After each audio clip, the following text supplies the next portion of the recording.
plaisir que de pouvoir être avec vous. J'ai lu ce livre et la première impression que j'ai eue, c'est que je ne pouvais pas en parler. Je n'ai jamais rien lu de tel.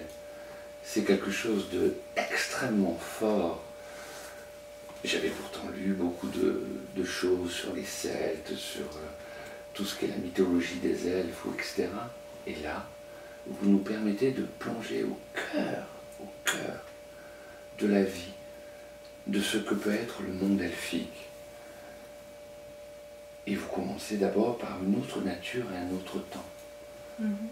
Est-ce que vous pourriez juste nous éclairer sur une autre nature, un autre temps? Comment ça se passe pour eux? Vous voulez parler de la nature elfique du peuple des... Parce que l'histoire se base surtout sur les elfes de l'air, même si je décris les quatre règnes, je décris l'atmosphère hors temps, c'est-à-dire que c'est un monde parallèle au nôtre et qui n'est pas tout à fait sur la même longueur d'onde et plutôt plus rapide, donc nous n'avons aucun rapport mémoire et temps aussi. Il n'y a aucun mot humain, je crois, qui pourrait transcrire ce monde de l'éther invisible. Mais c'est ça qui est extraordinaire dans votre livre, c'est qu'on le lit, vous le dites, hein, vous dites à d'autres mondes, mais on ne peut pas transcrire et on y arrive quand même. C'est-à-dire que vous avez un phrasé, quelque chose qui nous pousse de plus en plus à devenir elfe avec l'héroïne de votre livre et à ressentir ces choses-là. Et la notion du temps est totalement différente de celle de chez les humains. Oui, c'est un monde qui vibre beaucoup plus rapidement que celui des humains, qui n'a pas sa même densité, qui est une densité beaucoup plus légère, et le temps elfique n'a aucun rapport avec le temps humain. Donc, par exemple, nous parlons de quadrimènes au lieu de semaines. 400 jours dans le peuple elfique pour un humain pourrait être 100 ans. Et vous nous décrivez des elfes, est-ce que vous pourriez nous en dire plus? Parce que ce sont des êtres étranges par rapport à nous et en même temps tellement proches. Je décris les elfes en général et je décris aussi les quatre règnes, mais les elfes de l'air, je ne voudrais pas dévoiler quand même tout le livre, mais ils sont quand même différents de ce que les contes et légendes racontent, de ce que les dessins en font, et depuis depuis le temps elfique, parce que disons que les elfes n'ont pas vraiment une peau, n'ont pas vraiment de grandeur, je veux dire de hauteur, ils sont malléables, ils voguent à travers notre propre imagination, ce qu'on peut concevoir.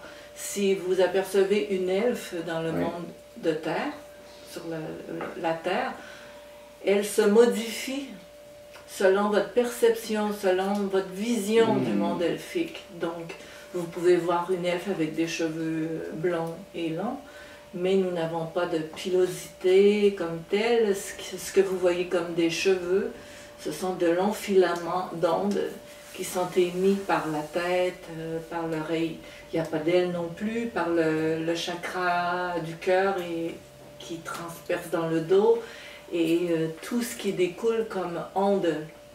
Mais ça peut paraître comme une immense chevelure. Mais si nous allons sur la terre pour des raisons quelconques, nous vêtirons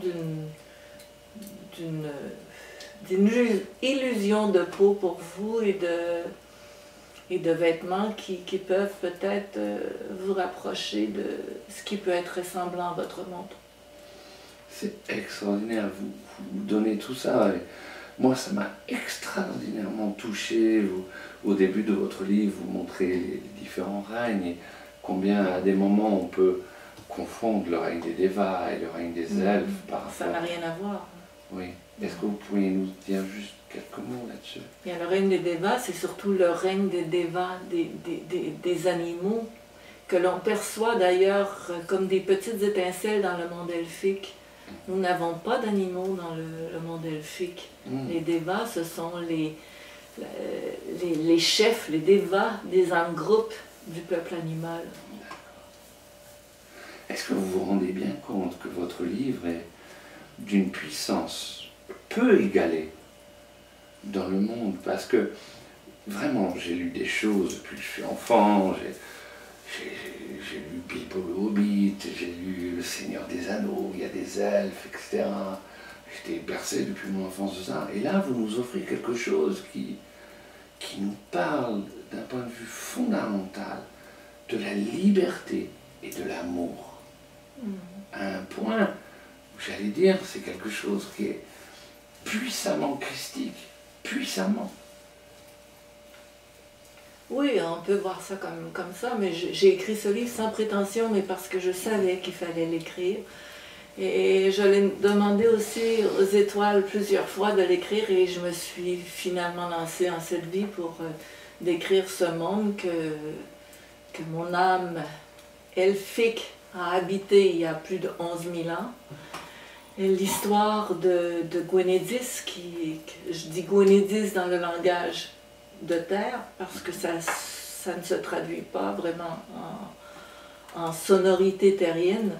Donc j'ai écrit ce livre en essayant de vous transporter dans la vie d'une elfe de l'air qui était Gwenyddis et qui avait soif de libre arbitre et de changer son niveau de conscience. Parce qu'au niveau des elfes, on a affaire à une âme groupe et le moi-je est très peu important. Alors, vous touchez là quelque chose d'extrêmement important dans votre livre qui m'a bouleversé, non seulement en tant que psychologue, en tant que philosophe, etc. C'est que on voit quelque chose d'extraordinaire, c'est comment le vivant peut devenir individu. Et c'est d'une puissance incommensurable dans votre livre. Vous parlez des elfes? Oui, ouais. Comment cette jeune elfe, qui n'est pas individuelle, elle fait partie du groupe, elle a quand même un jeu, mais elle fait partie du groupe, et elle va, on ne va pas dévoiler le livre, pour des raisons qui lui appartiennent. Mais c'est un appel, c'est une évolution de la conscience elfique qui sent à un moment donné qu'elle tourne en rond dans le monde elfique, qui est un monde idéal, un monde parfait. C'est le moule de ce que vous voyez sur Terre. C'est la perfection même, ce qui arrive sur Terre, dans la création elfique qui sont dirigées par les archanges. C'est la perfection, mais lorsqu'elle arrive sur Terre, la densité, disons, distorsionne un peu la création elfique. Mais ça ne fait pas avancer, on n'a pas de libre arbitre, et donc on ne peut pas vraiment expérimenter la morsure du choix, vous savez, choisir entre s'investir, on ne se pose pas de questions dans le monde des elfes, on vit 400 ans ou plus, la mort n'est rien, on sait qu'on se réincarne, on n'a aucun doute et aucune rébellion, tout est fluide et ça tourne dans la mémoire du temps elfique d'une façon harmonique, selon l'ordre des choses, selon la loi elfique. Mais cependant, à un moment donné, avec l'expérience, le vieillissement de l'âme elfique, elle peut ressentir une lassitude. Une lassitude que la mort elfique ne peut pas combler. À ce moment, elle peut être appelée à vouloir rencontrer, je ne dirais pas monter ou descendre dans un autre règne, mais changer de règne pour expérimenter autre chose. Et je ne voudrais pas dévoiler ce livre qui est vraiment... Il faut le lire tellement il est puissant au sens de... L'autre jour, je le lisais très humblement, etc. Et dans la nuit, me voilà que je viens à rêver de ces choses-là, etc. Et je me suis dit, il n'y a pas de hasard. Et votre monde, vous nous le partagez d'une telle force. Et en même temps, quand on vous regarde, quand on vous côtoie, etc., qu'est-ce que ça fait, si vous pouvez le dire, que d'avoir été une elfe, donc dans ce règne-là, avec ce que vous nous décrivez, et de redevenir humaine, avec la grandeur de l'humain, hein, dans votre texte, il n'y a pas de... C'est ça qui est très très fort, très beau. Il n'y a pas de plus et de moins, il n'y a pas les humains qui sont méchants et les elfes qui sont bons. C'est vraiment d'une très grande harmonie, et vous donnez aux humains une part qui est presque trop belle à mon point de vue. Parce que il y a un amour qui se dégage, cette dame, pour le règne humain. Je souhaiterais simplement que au moins la moitié de l'humanité aime comme vous aimez les humains. Mais comment on passe d'elfe à humain? Difficilement. Parce qu'il y a un point de non-retour. Et alors, lorsqu'on a connu la paix, le monde idéal, le monde du non-vieillissement, le monde